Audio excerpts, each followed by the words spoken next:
چند احباب مسجد کے پیچھے حصے پہ آ جاتے ہیں اور اپنی وطر جو ہے سنگل الگ پڑھتے ہیں، جماعت کے ساتھ نہیں پڑھتے، تو کوئی اس میں وہ تو نہیں ہے؟ دیکھیں میں نے ابھی جیسے آپ کے سامنے عرض کی نا، میں نے کہا کہ اس میں علماء کی دو مختلف آراء ہے، مگر میں نے آپ کے سامنے جیسے عرض کی کہ مفتی اعظم پاکستان مفتی منیب الرحمان صاحب نے جو مسئلہ بیان فرمایا ہے، میں نے وہ اپنے ناظرین کے سامنے بیان فرما دیا تاکہ آسانی ہو جائے، اور میں نے کتاب کا بھی حوالہ دیا کہ تفہیم المسائل کے اندر یہ مسئلہ اسی طریقے سے موجود ہے۔ باقی ہو سکتا ہے کہ کسی نے کسی اور عالم دین سے سنا ہو اور وہ اس عالم دین نے اس انداز سے بتایا کہ بھئی آپ اپنی وطر کو الگ پڑھ لیں، تو ہو سکتا ہے انہوں نے وہاں سے اس عالم دین سے سنا ہو، یا کسی کتاب وغیرہ میں جیسے فقہ کتاب وغیرہ ہے اس نے وہاں پڑھ لیا ہو، تو ظاہر سی بات ہے انہوں نے وہاں سے پڑھ لیا ہوگا، تو اختیار ہے۔ سوال یہ علامہ صاحب یہ غلط تو نہیں ہے نا کوئی اب آپ کو اختیار ہے کہ آپ جس کو چاہے جو مسئلہ آپ کو آسان لگے آپ اس پر عمل کر لیں، ٹھیک ہے۔ آپ اگر مفتی صاحب والے مسئلے پر عمل کرنا چاہتے ہیں تو آپ اس پر عمل کر لیں، اور اگر آپ اس مسئلے پر عمل کرنا چاہتے ہیں آپ اس پر عمل کر لیں۔ تو مفتی صاحب نے یہی فرمایا ہے کہ کیونکہ جو ہے اس رمضان المبارک میں وطر ہم کیونکہ جماعت کے ساتھ پڑھتے ہیں تراویح کی وجہ سے، تو اس گویا کہ وطر کی جو جماعت ہے وہ تابع ہے تراویح کی۔ اگر تراویح آپ نے جماعت سے پڑھ لی ہے تو ظاہر سی بات ہے پھر آپ وطر بھی جو ہے نا وہ جماعت کے ساتھ پڑھ لیں گے، بلکہ اس کے علاوہ جو عام دنوں میں ہم جماعت سے نہیں پڑھتے ہیں وطر کی، تو اس وجہ سے جو ہے رمضان المبارک میں جو ہے وہ وطر جو ہے وہ تابع ہے تراویح کے، تو اس وجہ سے جو ہے اسے اللہ صاحب رمضان کے علاوہ بھی کیونکہ نماز تو پورے سال فرض ہے بندوں پہ اور پڑھنی چاہیے ہر بندے کو، اور تو وطر کے اندر اکثر اوقات سوال آتا ہے کہ ہمارے کو دعائے قنوت یاد نہیں ہو رہی، اس کے علاوہ ہم کیا پڑھیں؟ دیکھیں اول تو دعائے قنوت ہی یاد کر لینی چاہیے، اور اگر بالفرض کسی کو دعائے قنوت یاد نہیں ہے تو پھر وہ جو بھی اسے دعا یاد ہو، ٹھیک ہے، وہ دعا پڑھ سکتا ہے۔ جیسے مثال کے طور پر ربنا آتنا فی الدنیا قرآن کی جو آیت ہے اسی بھی پڑھ سکتا ہے، یا اس کے علاوہ کوئی اور ایسی دعا جو واقعی اسے یاد ہو صحیح معنوں میں وہ اسے بھی پڑھ سکتا ہے جب تک کہ اسے دعائے قنوت وغیرہ یاد ہو جائے۔ مگر کوشش کرنی چاہیے کہ ہم جلد از جلد جو ہے وہ دعائے قنوت کو یاد کر لیں تاکہ ہم اپنی نمازوں کو سنت کے مطابق ادا کر لیں۔ ناظرین اکرام، یہاں پر میں شامل کروں گا ایک دعائیہ کلام، ہو سکے تو مل کر شامل ہو جائیے گا۔ کرم مانگتا ہوں عطا مانگتا ہوں، الہی میں تجھے سے دعا مانگتا ہوں، عطا کر تو شان رحیمی کا صدقہ، عطا کر دے مولا کریمی کا صدقہ، نہ مانگوں گا تجھے سے تو مانگوں گا کیسے، تیرا ہوں میں تجھے سے دعا مانگتا ہوں، کرم مانگتا ہوں، عطا مانگتا ہوں، الہی میں تجھے سے دعا مانگتا ہوں، جو مفلس ہیں ان کو تو دولت عطا کر، جو بیمار ہیں ان کو صحت عطا کر، مریضوں کی خاطر شفا مانگتا ہوں، الہی میں تجھے سے دعا مانگتا ہوں، میری جو بہن بھی خواری ہے مولا، اسے نیک رشتہ عطا کر دے مولا، میں صدقہ زہرا صدا مانگتا ہوں، الہی میں تجھے سے دعا مانگتا ہوں، کرم مانگتا ہوں، عطا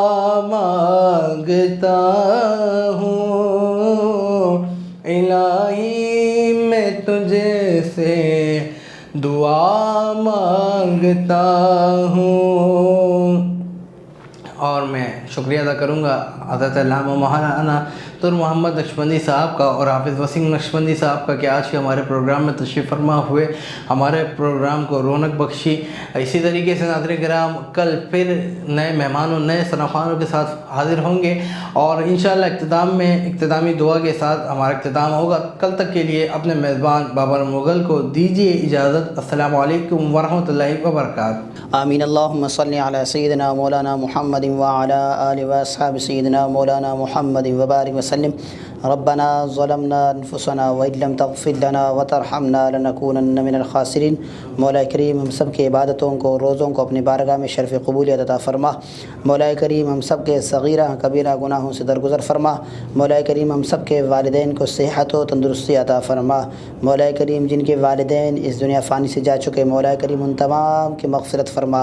مولا کریم ہم سب کے زبانوں پر درود مصطفیٰ، عمل میں سنت مصطفیٰ، قبر میں زیارت مصطفیٰ، میدان محشر میں شفاعت مصطفیٰ، پل صراط پہ دامن مصطفیٰ، حوض کوثر پہ جام مصطفیٰ اور جنت میں رفاقت مصطفیٰ عطا فرما. وصلی اللہ تعالی علی خیر خلقہ محمد وعلی آلہ واصحابہ اجمعین برحمتک یا ارحم الراحمین.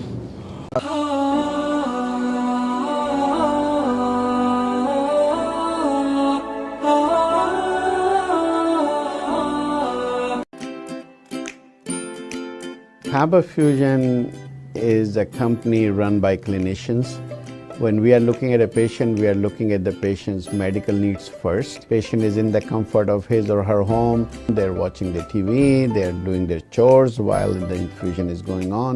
And patient's copay and deductible will be much lower if done at home than in the hospital setting. Home infusion, all in all, is a winning place for getting infusions done. It is a heartening fact that you may obtain the best return on investment from your knowledge. You can progress by taking one step at a time every day and getting the greatest outcomes.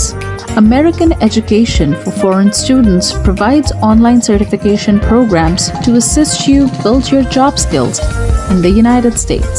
AMEDFS offers students hundreds of certificates courses worldwide. There are no limits to learning, and with AMEDFS, you can begin your journey of studies by enrolling in these courses at your own pace, no matter where you are in the world. Our certificate programs are cost-effective and can help you improve your skills and knowledge. The best part is that you can learn these courses in your desired duration. We offer countless courses in various disciplines. Many courses are available, including business, information technology, programming, and project management. Our mission is to make high-quality education accessible globally. For more information, visit our website www.amedfs.com or call us on 1909-5762-982.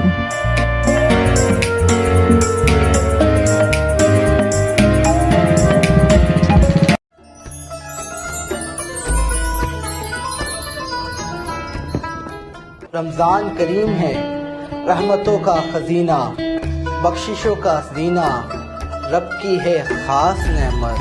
اس رمضان ہم لا رہے ہیں آپ کے لیے ایک روحانی روح پرور رمضان ٹرانسمیشن نور رمضان. عشرہ رحمت میں ہم تلاش کریں گے رب العالمین کی رحمتیں. عشرہ مغفرت میں مانگیں گے رب کے حضور مغفرت کی دعا، اور عشرہ نجات میں پائیں گے جہنم سے آزادی.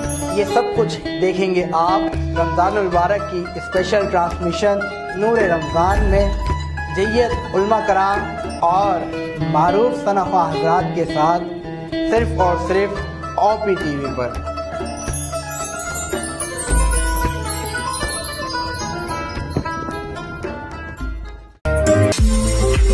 OPTV is now available on Roku. Please tune in to Roku.